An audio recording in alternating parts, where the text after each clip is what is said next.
अस्सलाम वालेकुम। ये दौर में मां किताब वठी आयमि अहमद जलील जो। तो निड़ी ख़राब आहे, आवाज़ सही न आहे।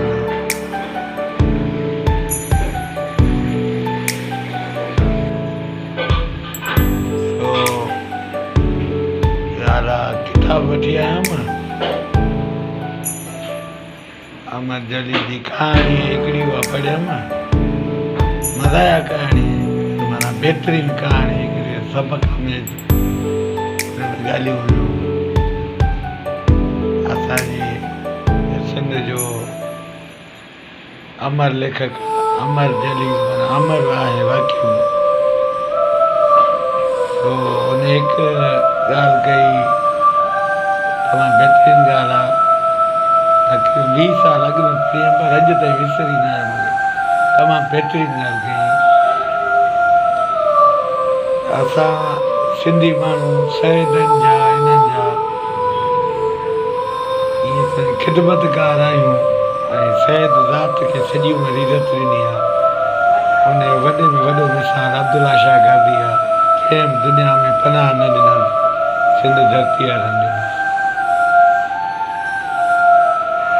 ॻाल्हि इहा जीअं वक़्तु गुज़रंदो वियो माण्हुनि जी लालच वधंदी वई। त वाह सिंधी माण्हू चढ़िया शहीदनि जी इज़त था कनि।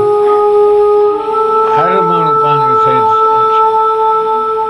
सम्झे। असुली शहीद आहिनि उहे इज़त जे लाइक़ु आहिनि। पर अहिड़ा बि शहीद पैदा थिया आहिनि जेके असुल में शहीद न आहिनि। 50 साल गुज़रिया 100 साल गुज़रिया शहीद सदाईं असांखे कहिड़ी ख़बर गुज़िरे इहे असुली शहीद आहिनि नकुली शहीद। पोइ उन्हनि ते कहाणी लिखी हुई। हिकिड़ो बरोच हो उहा बि टोटी वियो न कमु न कार। अॻे त मोबाइल कोन हुई। असां न मोबाइल सॼो ॾींहुं हलाए गेम खटियो वेठा आहियूं। बुख पियो मरे निकिरी पियो ॻोठ मां।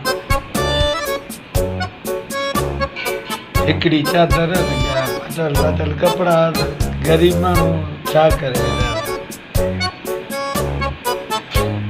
पंधु हलंदो वियो पोइ वण ॾिठई वॾो ॾाढो गर्मी ॾाढी हुई छांव वणी टेक ॾेई वण खे सुम्ही पियो त निंड अची वियसि। निंड मां जीअं उथियो त पैसा मानियूं हे हो सभु कुझु पियो हुओ।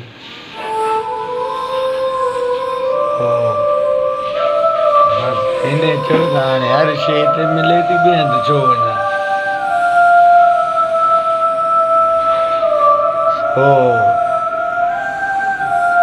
उते ई वेही रहियो। घर वर ठाहे घर त कोन ठाहे कपिड़ो वपड़ो मिड़ेई रहण जे लाइक़ु हंधि वधि सभु कुझु मिलियुसि। वक़्तु गुज़रंदो वियो वॾी तरक़ी करे वियो। घर ठही वियो हर शइ थी वियो। मुरीद थी विया माण्हू दुआ लाईंदा हज़ारे।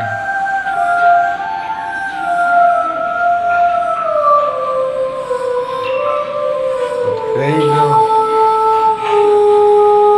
या सभु कम थी विया। हाणे असांजे सिंध में रवायत आहे त जेके असांजा शहीद घराना इज़त लाइक़ु आहिनि।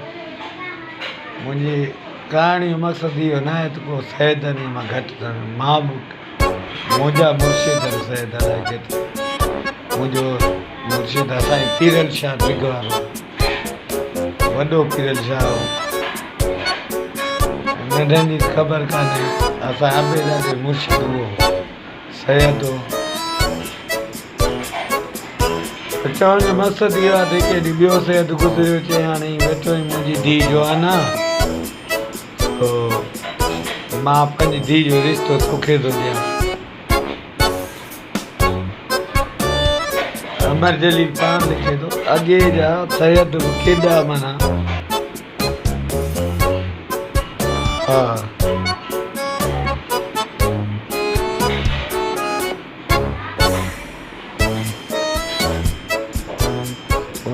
उन दौर जी ॻाल्हि आहे।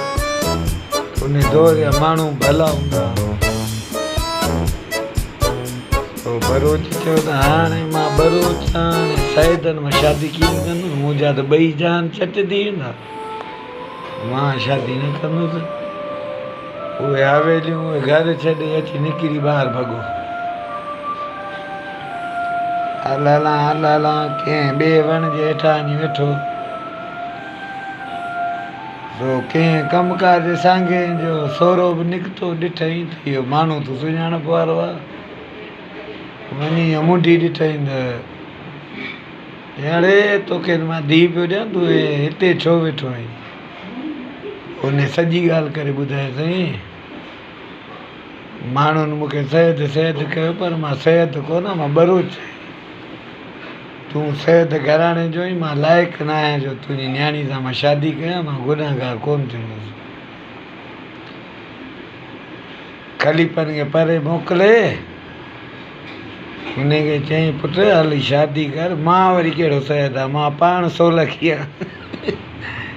चवण जो मक़सदु इहो आहे, अॼुकल्ह सैद अहिड़ा निकिरी पिया आहिनि। इन जे वखड़ में न अचो। ऐं सैद उहो हूंदो आहे जेको अलाह जी वहदानत बयानु करे, सचाई बयानु करे, माण्हुनि सां हमदर्दी करे, ऐं ख़ुदा जो कसम भलो इंसानु जेको आहे न, ईअं सम्झ।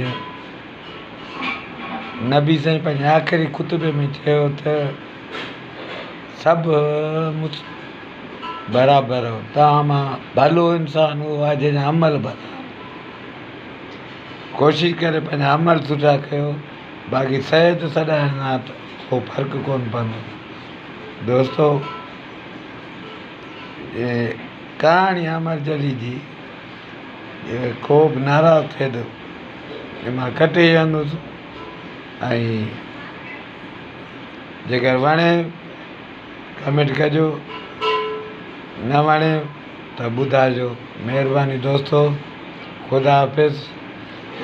वरी कंहिं ॿिए मौज़ू सां मिलंदासीं। हक़ सच जी ॻाल्हि करणी आहे। हाणे घणो ई थियो आहे, असां सिंधियुनि खे ज़लील ॾाढो कयो अथनि। तो हाणे जेकी बि ॻाल्हि आहे सची रखणी आहे, सम्झे। नसरुल्ला गॾाणी खे मारे छॾियऊं, छो मारियऊं? हुनजो सोचिजो। हुननि वॾे मरणो त केॾींहुं आहे, हिननि खे लिफ्ट ई न ॾिनो वॾेरनि खे, हिननि खे ज़ालमनि खे, राशिदनि खे, माण्हुनि जे हक़ खाइण वारनि खे, यतीमनि जे माल खाइण वारनि खे मारे छॾियऊं। केतिरा मारींदा? गाॾाणी नसरुल्ला वियो न, क़यामत ताईं नालो रहंदो। जिन मारियो आहे उनते सॼी उमिरि लानत वसंदी अलाह जी तरफ़। ख़ुदा हाफ़िज़ दोस्तो, महिरबानी।